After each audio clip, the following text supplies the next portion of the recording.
Olá pessoal, professora Edna de Biologia da EREM Severino Cordeiro de Arruda, e hoje estou aqui para poder dar continuidade às nossas aulas não presenciais. Então eu criei essa videoaula para que a gente possa fazer a correção da atividade que foi proposta para vocês na última semana. Então, como vocês sabem, vocês vêm acompanhando essas últimas semanas sobre um conteúdo sobre glicídios, que a gente pode chamar também de carboidratos.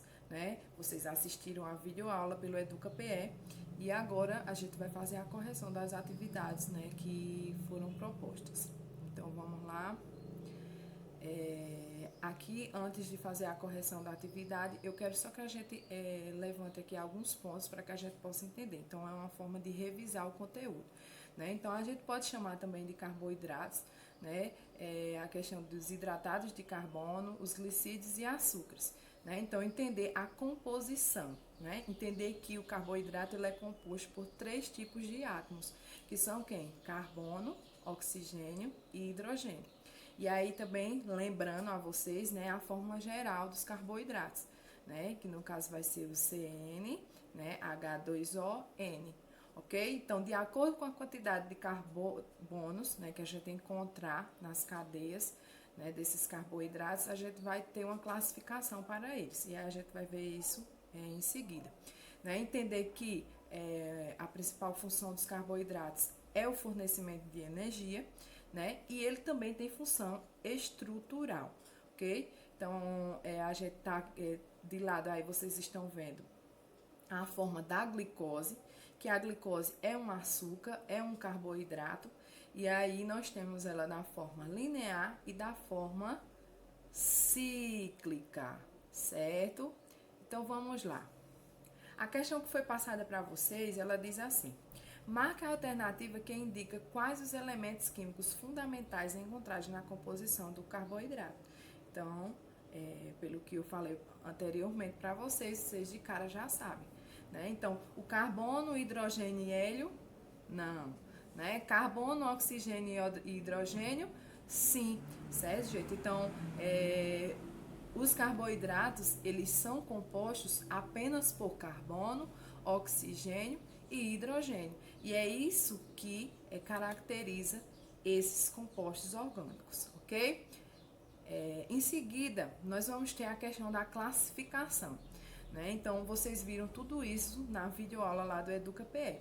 Mas, para a gente revisar um pouco, para que vocês entendam melhor, a questão de que nós temos uma classificação para os carboidratos de acordos, carboidratos ou glicídios, que é a mesma coisa, tá certo, gente? Então, de acordo com a quantidade, certo, de carbonos que vai estar presente em sua cadeia. Como vocês estão vendo aí, nós temos os monossacarídeos, que eles são classificados como açúcares simples. O que é que vai caracterizar esses monossacarídeos? A presença de 3 a 7 carbonos, certo? Então, são monossacarídeos. Então, no caso, os açúcares simples, que são classificados como monossacarídeos, eles vão ter de 3 a 7 carbonos. Em seguida, nós vamos ter os oligossacarídeos, certo? Que no caso, a classificação ela vai de acordo, com a quantidade de monossacarídeos que vão estar unidos. No caso, quando a gente tem 2 monossacarídeos unidos, a gente classifica como disacarídeos, certo? Então, temos aí alguns exemplos, como a sacarose, a lactose, a maltose. No caso, esses carboidratos são classificados como disacarídeos porque eles apresentam 2 monossacarídeos unidos entre si, certo? E aí, o que que acontece? Vejam só. A sacarose, por exemplo, a gente encontra no nosso açúcar comum, certo? A gente encontra em frutas, No caso da lactose, a gente encontra a lactose no leite, certo? Então, acredito que todo mundo já ouviu falar, naqueles leites que são zero lactose. Esses leites, eles são destinados a pessoas que têm intolerância, E o que é essa intolerância? No caso, a intolerância é a deficiência, né, em uma enzima que é capaz de quebrar, né, essa estrutura da lactose. Então, aí, a pessoa que não apresenta isso, ela vai apresentar algumas complicações, certo? Então, os oligossacarídeos, né, gente, eles vão ter entre 2 a 10 monossacarídeos, certo? Então, eles vão ter, até aí, esse momento que a gente está falando de carboidratos que são solúveis em água, né? Então, a maltose, por exemplo, a gente vai encontrar na cevada, né, que faz a cerveja. Eu acredito que todo mundo já ouviu falar, né, o puro malte.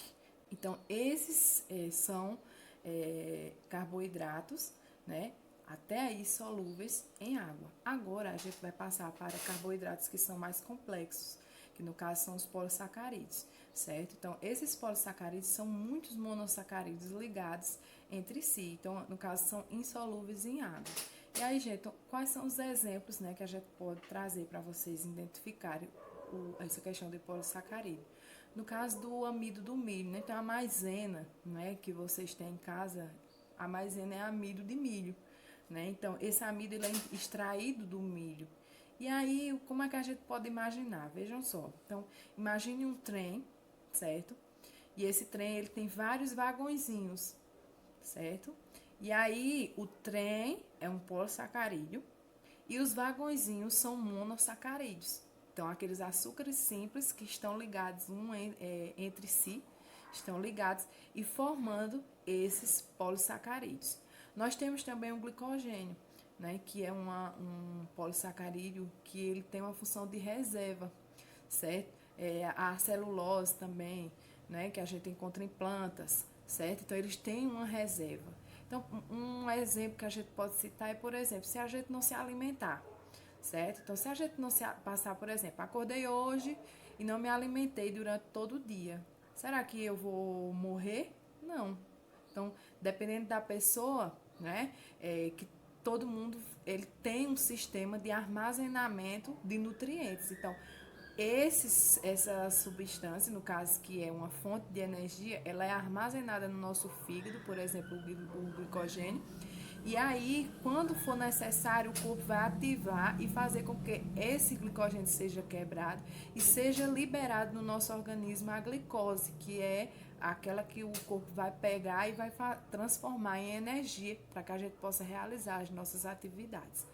E aí, gente, também tem um exemplo aí na tela de quitina. E aí, essa quitina, ela tem uma função estrutural. Então, por exemplo, a baratazinha, né? Tão bonitinha aí a baratinha, né? Ela tá aí para representar a quitina, que é uma estrutura, no caso é uma substância, um carboidrato polissacarídeo, certo? Que ele dá a função de estruturação do corpo, do exoesqueleto desses insetos, certo? Então, ele compõe aquela casca que compõe o corpo, né, das baratas. Então, a quitina também é um polissacarídeo. Então, gente, só para a gente fechar, né, essa parte, revisar essa parte de carboidratos. Então, o que é que a gente viu? A gente viu que os carboidratos ou glicídios, né, eles têm uma característica que é a constituição por 3 tipos de átomos, que é carbono, hidrogênio e oxigênio.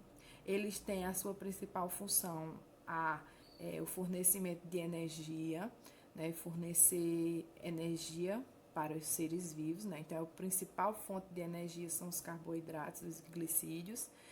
E nós podemos classificar eles como monossacarídeos, os açúcares simples, que apresentam até 7 carbonos em sua constituição. Temos os oligossacarídeos, que vão ter de 2 a 10 cadeias de monossacarídeos. E os polissacarídeos, que vão ser esses carboidratos mais complexos, né? Aqueles que o trem, que é cheio de vagõezinhos, que são os monossacarídeos. Agora a gente vai passar para a questão que ela fala sobre o amido, né? Então, o amido ele é um polissacarídeo. E aí vamos lá. Sabemos que o amido é uma importante substância de reserva encontrada em plantas e algumas algas. Marque a alternativa correta a respeito do amido. Então, letra A. O amido não é um carboidrato. Mentira, né, gente? Eu venho falando até agora. Então, letra B. O amido é um disacarídeo.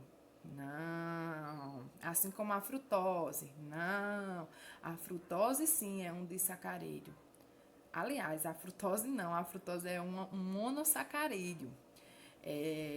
O amido é um monossacarídeo. Não. O amido é um polissacarídeo. Assim como o glicogênio e a celulose, sim. Né? Então, o amido, ele é um polissacarídeo que ele tem a função, né, de reserva de energia. No caso, ele vai ter uma constituição de várias glicoses, né, na sua constituição. Então, espero que eu tenha contribuído, né, para o conhecimento de vocês. E aí, eu vou encerrar agora o meu vídeo e até a próxima.